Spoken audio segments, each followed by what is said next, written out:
አድማጭ ተመልካቾቻችን ዛሬ በዚህ ዩቲዩብ ቻናል የምናቀርብላችሁ አንጋፋና ታሪካዊ የሆነውን የመድኃኔዓለም አጠቃላይ ሁለተኛ ደረጃ ትምህርት ቤት አጠቃላይ ታሪክ ይሆናል።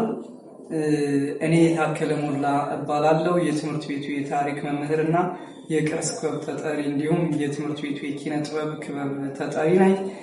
አሁን የምንገኘው በትምህርት ቤቱ የ12ኛ ክፍል የተማሪዎች የአይሲቲ ላብ ነው። ታሪኩን እንደሚከተለው እናቀርብላችኋለን። የመድኃኔዓለም አጠቃላይ ሁለተኛ ደረጃ ትምህርት ቤት ከ1921 እስከ 1923 ዓመተ ምህረት ግንባታውን በማጠናቀቅ ጥቅምት 27 1924 ዓመተ ምህረት የማስተማር ስራውን የጀመረ ትምህርት ቤት ነው። ትምህርት ቤታችን የሚገኘውም ከአዲስ አበባ ከተማ በስተሰሜናዊ ምዕራብ አቅጣጫ ጉለሌ ክፍለ ከተማ ሲሆን ከጉለሌ ክፍለ ከተማ በሩፋኤል ቤተክርስቲያን በስተደቡብ የሚገኝ ትምህርት ቤት ነው። ትምህርት ቤታችን ከአዲስ አበባ ማዕከል ከሆነችው ከአራዳ ጊዮርጊስ 5 ኪሎ ሜትር ርቀት ላይ የሚገኝ ትምህርት ቤት ነው። ትምህርት ቤታችን በኢትዮጵያ የዘመናዊ ትምህርት ቤቶች ታሪክ ትምህርቱን ቀደም ብሎ መስጠት ከጀመሩ ትምህርት ቤቶች ተርታ የሚሰለፍ ነው።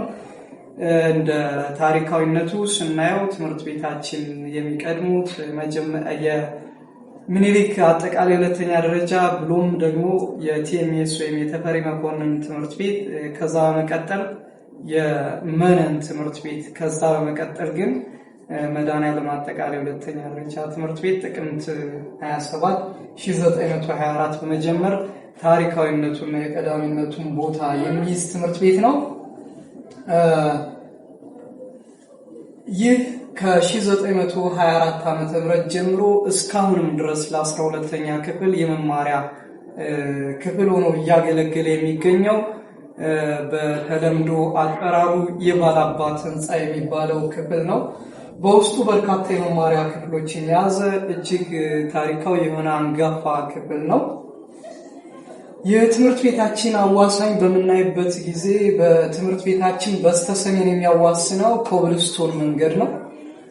በስተሰሜን ምዕራብ ደግሞ መድኃኔዓለም የመጀመሪያ ደረጃ ትምህርት ቤት ወይም ቪሌጅ ስኩል የሚባለው ሲያዋስነው፣ በስተደቡብ ደግሞ ከፒያሳ አስኮ የሚወስደው ሰፊው አስፋልት መንገድ በተለምዶ አርበኞች መንገድ የሚባለው ሲሆን፣ በስተ ምስራቅ ደግሞ ያኢ ጉለሌ አንደኛ ደረጃ ትምህርት ቤት ያዋስነዋል።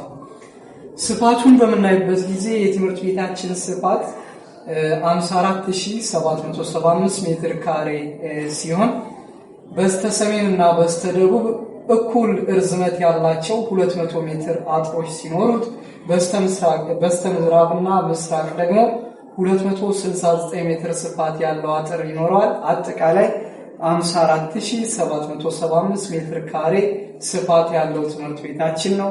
ትምህርት ቤታችን 3 በሮች አሉት። አንደኛው በር ሁለቱ በስተ ደቡብ አቅጣጫ የሚገኙ በሮች ሲሆኑ አንዱ በር በስተ ሰሜን አቅጣጫ የሚገኝ በር ነው።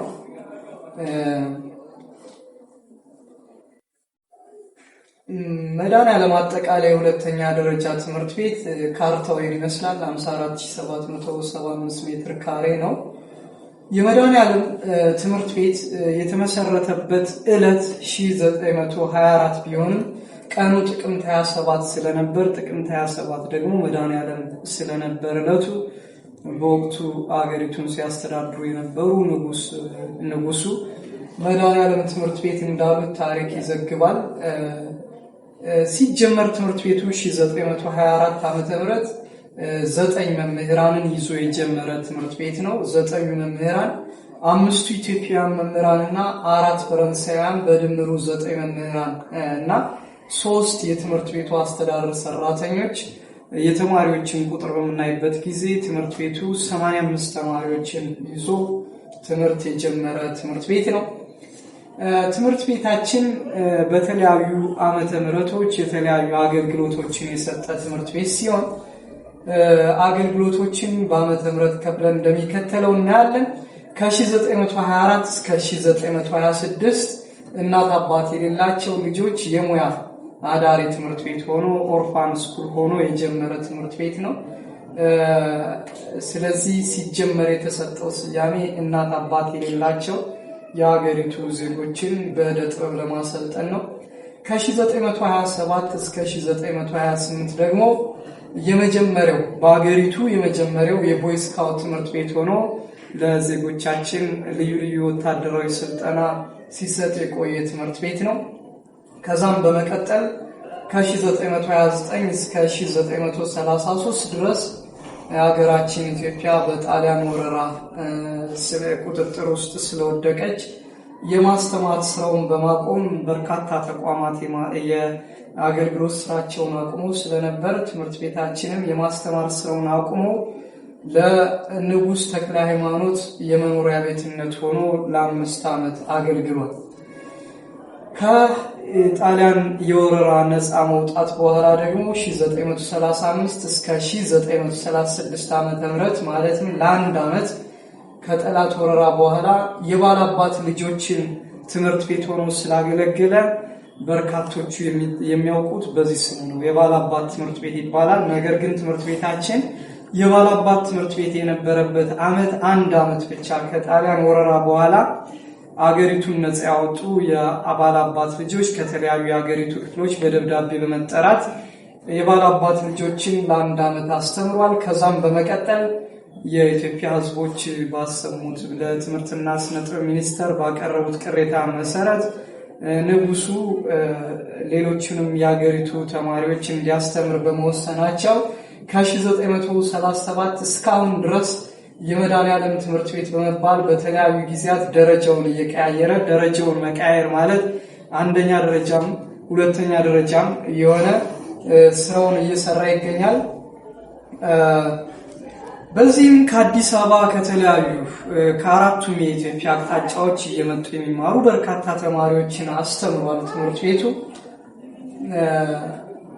ይህ ትምህርት ቤት በበሩ ላይ የሚገኘው ጥቅስ ከዚህ ከማይሞታው የሰው ልጅ ማደጊያ ስፍራ ግቡ ኢንተር ሂር ዘ ታይምለስ ፌሎሺፕ ኦፍ ዘ ሂውማን ማይንድ የሚል ጥቅስን በበሩ ግንባር ላይ ለጥፎ ለረጅም ዘመን የሚገኝ ትምህርት ቤት ነው። ስቲል ይሄ ጥቅስ ከኛ ትምህርት ቤት በር ላይ ይገኛል። እንዲሁም አንዳንድ ትምህርት ቤቶች ከዚህ ትምህርት ቤት ይህን ጥቅስ በመውሰድ እየተጠቀሙበት ያለ ጠለቅ ያለ አይነት ጥቅስ ነው። አሁንም ቢሆን በትምህርት ቤታችን በር ላይ በእንግሊዘኛ በአማርኛ እንዲሁም በቅርብ ጊዜ የነበሩት የትምህርት ቤታችን መምህር አቶ ባርክሊ ሌቲ ወደ ኦሮምኛ ቀይረውት በሶስቱም ቋንቋ ከዚህ ከማይሞተው የሰው ልጅ ማደጊያ ስፍራ ግቡ የሚለውን ጥቅስ ይዞ በዚህ ብራንድ ስራዎቹን እየሰራ ይገኛል። ይህ ጽሑፍ ለረጅም ጊዜ የትምህርት ቤቱ መታወቂያ ነበር። ጥልቅ የሆነ አባባል ይህ ጥልቅ የሆነው አባባል ያፈለቀው ማን እንደሆነ መቼ እንደተጻፈና ለምን እንደተጻፈ የተለያዩ አስተያየቶች ሲሰጡ ቆይተዋል። በዚህም በ1957 የአማርኛ መምህር የነበሩት አቶ አሰፋ መኩሪያ ቃለ ምልልስ ሲሰጡ ጥቅሱም በመድኃኔዓለም ትምህርት ቤት በር መግቢያ በራፍ አናት ላይ የተጻፈበት ምክንያት ግን ከአጋጣሚ ጋር የተያያዘ ነው ብለዋል። በወቅቱ የትምህርት ቤቱ ርዕሰ መምህር የነበሩትና በትምህርት ቤቱ አጠቃላይ አሰራር ትልልቅ ለውጦችን ከባባድ አቺቭመንቶችን ያመጡት ርዕሰ መምህር ዶክተር ልዑልሰገድ አለማየሁ ብዙ ዘመን ውጭ ሀገር ኑረው እንደተመለሱና በኮሎራዶ ዩኒቨርሲቲ ላይብረሪ በሩ ጋር ተጽፎ አግኝተውት ወደ አማርኛ ቀይረው እንደጻፉትም ይከራከራሉ። አያይዘውም አባባሉን የትምህርት ቤቱ የአማርኛ መምህር የሆኑት ግን አባባሉን ያገኙት ፍሬ ከሚባል መጽሐፍ እንዳገኙት ይነገራል።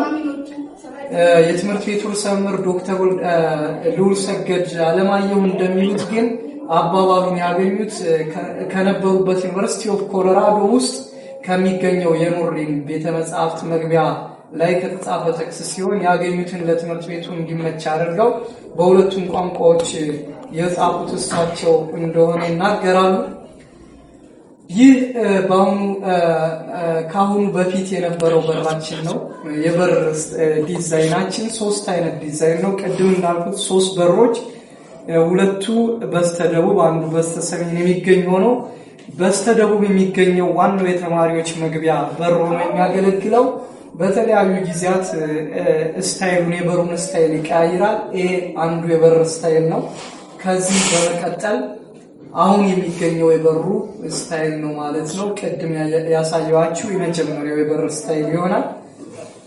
ትምህርት ቤታችን ትልቅ በርካታ ስራዎችን የሰሩ በቀጣይ ቪዲዮዎች ስለሳቸው ብዙ የምንነግራችሁ ነገር ይኖራል። ዶክተር ልዑልሰገድ አለማየሁ እኒህ ናቸው። እኒህ የአማርኛ መምህሩ ናቸው። የጥቅሱ ባለቤት ነኝ ብለው የሚያስቡት እኒህ ከዚህ በምስሉ የምታያቸው ቀኛዝማች ኃይለማርያም ገዝሙ ከ1924 እስከ 1928 ዓ.ም ትምህርት ቤቱን የመጀመሪያ ርዕሰ መምህር ሆነው የመሩት ናቸው። እኒህ ሰው በወቅቱ በርካታ ተማሪዎች የተማረ ሰው ባልነበረበት በሀገራችን የ2 ዲግሪ ባለቤት የነበሩ ሰው ናቸው። በሕግ የመጀመሪያ ዲግሪ እና በኢንጂነሪንግ የመጀመሪያ ዲግሪ ሲኖራቸው ቀኛዝማች ኃይለማርያም ገዝሙ 10 ቋንቋዎችን መናገር የሚችሉ የትምህርት ቤቱ የመጀመሪያ ርዕሰ መምህር ናቸው። ከሀገር ውስጥ 5 ቋንቋዎችን አቀላጥፈው የሚናገሩ ሲሆን ከውጭ ሀገር ዋና ዋና ቋንቋዎች 5 ቋንቋዎችን አቀላጥፈው በመናገር በተማሪዎቹና በአስተዳደር ሰራተኞች እጅግ የተከበሩና የተወደዱ ርዕሰ መምህር ናቸው። ቀኛዝማች ኃይለማርያም ገዝሙ መጨረሻ ማይጨው የዘመቱም ሰው ናቸው። በአገሪቱ የተለያዩ ሚኒስቴር ቦታዎች ላይ እንዲሁም ለንጉሱ የሚመጡ እንግዶችን ትርጉም በማስተርጎም በብርሃንና ሰላም ጋዜጦች ላይ መጻጽፎችን፣ ማህበራዊ ጉዳዮችን በመጻፍ ይታወቃሉ። የነበራቸውን የቋንቋ እውቀት ተጠቅመው ቀኛዝማች ኃይለማርያም ገዝሙ መጋቢት 2018 ትምህርት ቤቱ በዓል ባከበረበት ሰዓት ልጃቸው ወይዘሮ አይዳ ቀኛዝማች ኃይለማርያም ገዝሙ ተገኝተው ምስክርነታቸውን ሰጥተዋል። እስቲል አቶ ከበደ ባልቻ የመጀመሪያው የትምህርት ቤቱ ሞግዚት የነበሩ ናቸው 1924 እስከ 1928። አቶ መኮንን የተመኙ የመጀመሪያው የትምህርት ቤቱ አስተዳደር ሲሆኑ ከ1924 እስከ 1935 የአገራችን የገንዘብና ፋይናንስ ሚኒስተር ሆነው የሰሩ ናቸው። እኒህ በምስሉ ላይ የምትመለከቷቸው አቶ በላቸው ገዝሙ 1924 ትምህርት ቤቱ ሲመሰረት የነበሩ ተማሪ ናቸው። በኋላ ላይ ፎቶአቸውን አሳያለሁ። እዚህ ጋር ሲመረቁ የሚያሳይ ፎቶ ነው።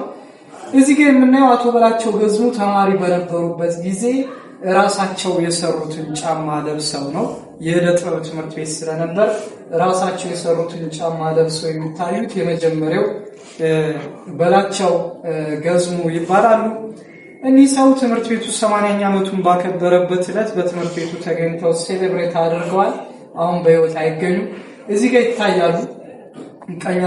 በላቸው ገዝሙ የመጀመሪያው ትምህርት ቤቱ ተማሪ ትምህርት ቤታችን 80ኛ ዓመቱን እያከበረ ባለበት ሰዓት የነበሩ ናቸው። እዚህ የምናያቸው የትምህርት ቤታችን የታሪክ መምህር የነበሩት አቶ ዳኜ ገብሩ ይባላሉ። በአሁኑ ሰዓት የአዲስ አበባ ከተማ ትምህርት ቢሮ ምክትል ቢሮ አስተዳደር ሆነው እየሰሩ የሚገኙ ናቸው።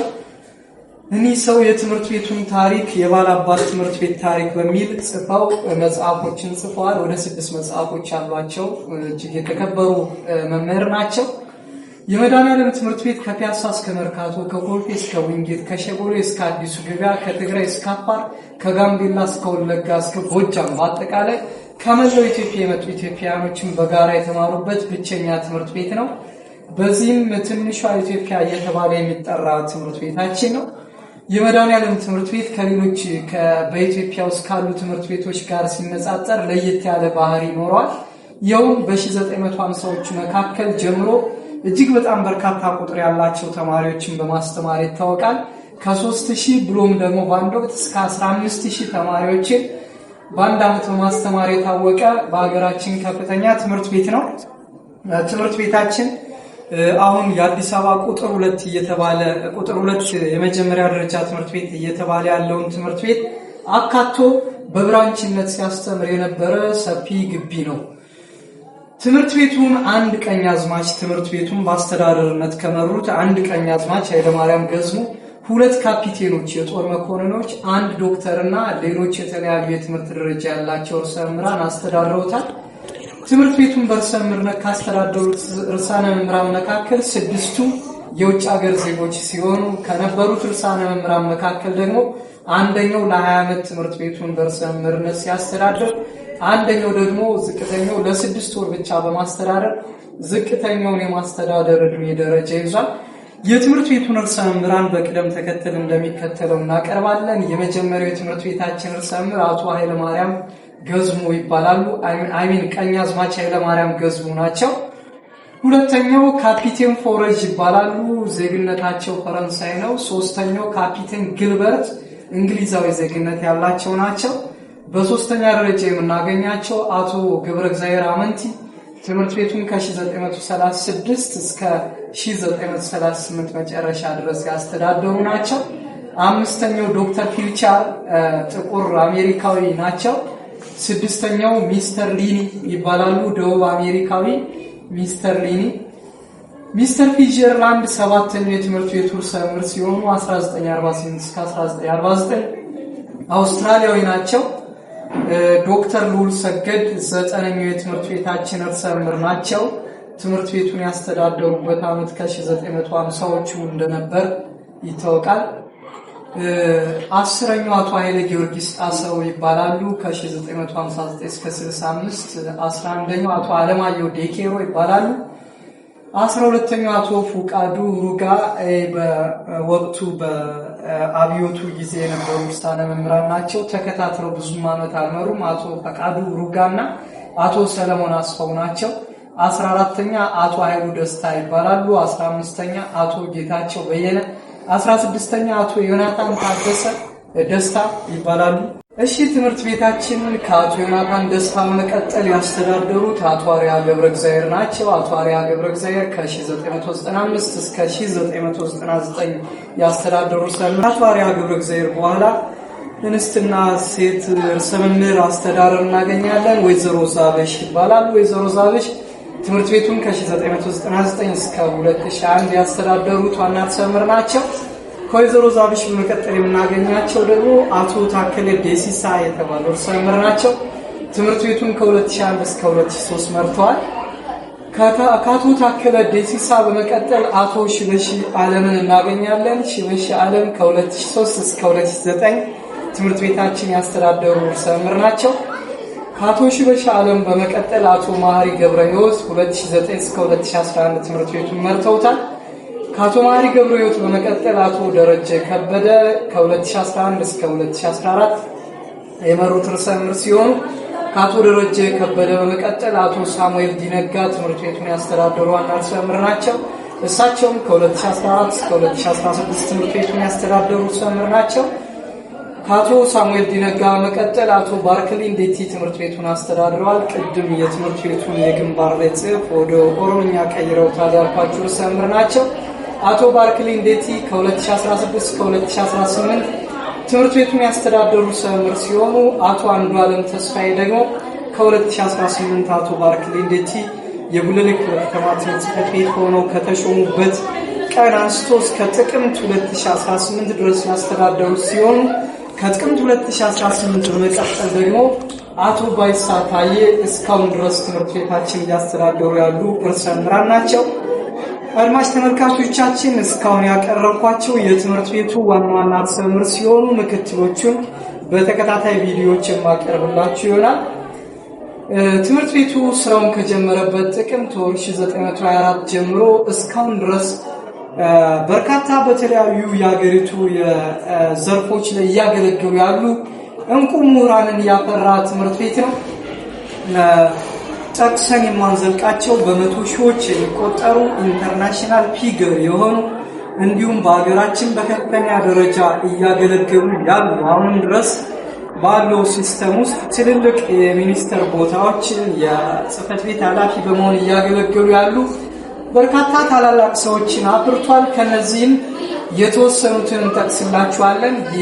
የ94 ዓመት የዕድሜ ባለጸጋ የሆነው ትምህርት ቤታችን ካፈራቸው እንቁ ኢትዮጵያውያን መካከል ምሳሌ የምንጠቅሳቸው የኢንስትራክተር መንግስቱ ወርቁ፣ አርቲስት ዘሪሁን የትምጌታ፣ አርቲስት ዳዊት የአባይ ቲቪ ማን ይቀነስ ፕሮግራም የሚመሩት እና የማለዳ ኮከቦች እነ ፍጹም አርቲስት ፍጹም የትምህርት ቤታችን ፍሬዎች ናቸው። ካፒቴን አለማየሁ አበበ የመጀመሪያው ከአፍሪካ ጥቁር አብራሪ ናቸው። የኢትዮጵያ አየር መንገድን በመመስረትና የመጀመሪያዎቹን ፕሌኖች በማብረር የሚታወቁ የመጀመሪያው ጥቁር አብራሪ ናቸው። መጽሐፋቸው ቤተ መጽሐፍታችን ውስጥ ይገኛሉ። ሕይወቴ በሰማይና በምድር የሚሰኝ መጽሐፍ አላቸው። የራሳቸው ባዮግራፊ ነው። ካፒቴን አለማየሁ አበበ በጣም እናመሰግናቸው።